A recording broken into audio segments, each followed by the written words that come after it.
Mga ka-idol, for today's video mga ka-idol ay cooking tutorial muna tayo ngayon mga ka-idol.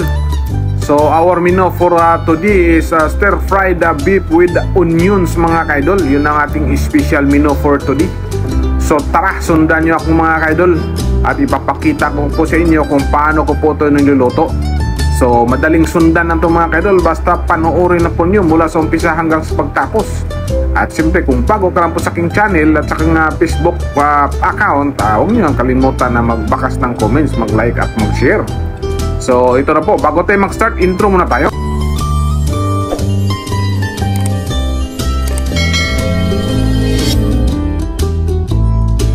So yes po mga ka-idol, start na po tayo. Ito na po, naglagay na po tayo ng 1/4 cup of cooking oil. So yung ating beef meat mga ka-idol ay pinapalambot ko na. Malambot na po to siya, saka ko ni-slice ng strips. So stir fry natin po to siya mga ka-idol hanggat lang po siya mag light brown lang. Huwag nating masyado siyang kasi luto na yan mga ka-idol. Hindi na kailangan natin yung sobrang sa luto.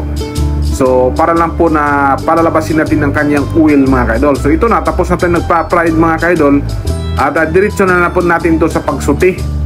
So ilalagay na po natin ang ating 4 cloves of minced garlic.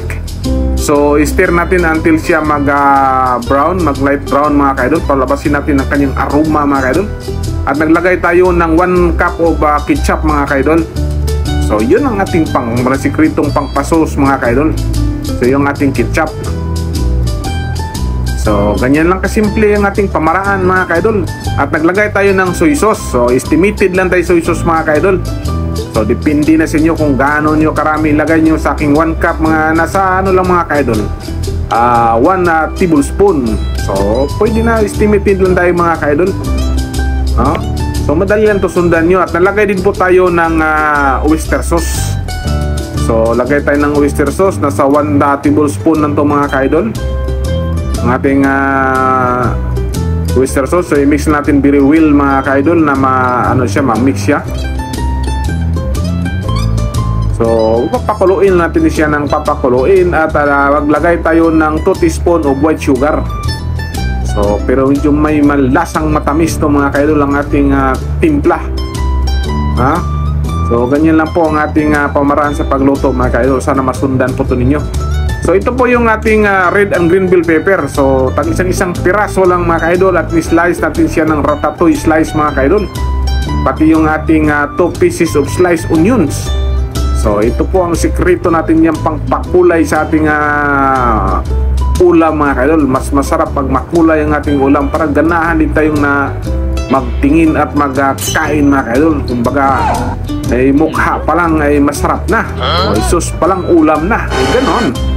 Okay, so ganyan lang po mga ka-idol. So madali lang sundan. So huwag niyo kalimutan magbakas ng comments, mag-like, mag-share po sa aking YouTube channel ng Monster Demi Chef.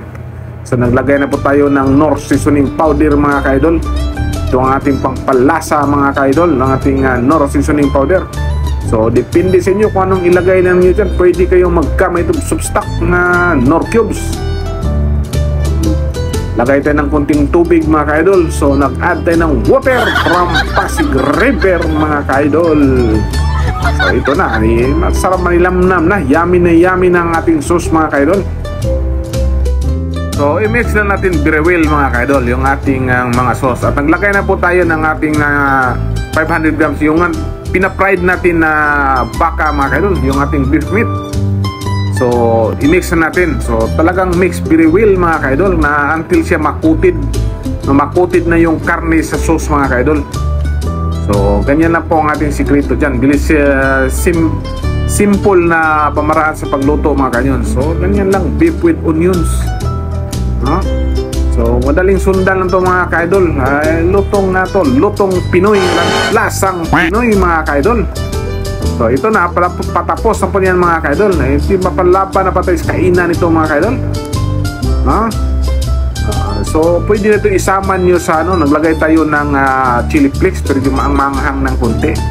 So naglagay na tayo kanina ng black pepper powder. Dagdagan natin ng chili flakes para masarap mga ka-idol. So masarap pag maanghang ng konti mga ka-idol. Hindi masyado na para makakain ng mga bata. So ito na po, ipatapos na ang ating menu for today mga ka-idol. Siya na po magustuhan po ito nyo mga ka-idol. At madali lang to, isama nyo na to sa mga okasyon sa yung pamamahay mga ka-idol. Mga birthday o anong okasyon dyan, idagdag nyo ang ating menu mga ka-idol. So huwag kayong magtaka na bakit lagi akong nagalaga ng baka mga ka-idol. Ito yung mga scrap lang to galing po sa aming restaurant na pinagtrabahoan. Ay ako'y talagawa po ng beef patty mga ka-idol. So may marami ting scrap kaya ginawaan natin ng menu mga ka-idol. Pati masayang na mag-itapon natin at least mapapinapangan. So ito na po, ready for serving na tayo mga ka-idol. Ay mukha pa lang mga ka-idol, talagang mapalaban natin sa kainan. At taob ang ating rice cooker ni ngayon mga ka-idol sa ating sapak sa kainan. Patay, wala nang diet ito mga ka-idol.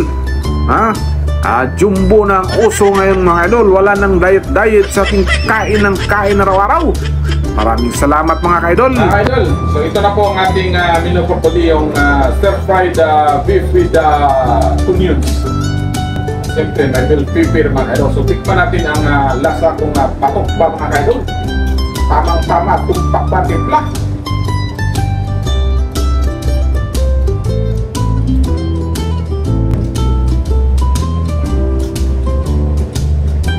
Lasang Pinoy mga ka-idol. Talagang mapalaban din sa kainan nito. So sana nagustuhan po ninyo to ang ating cookies tutorial mga ka-idol. At huwag niyong kalimutan mag like, follow and share. Thank you for watching. Bye bye.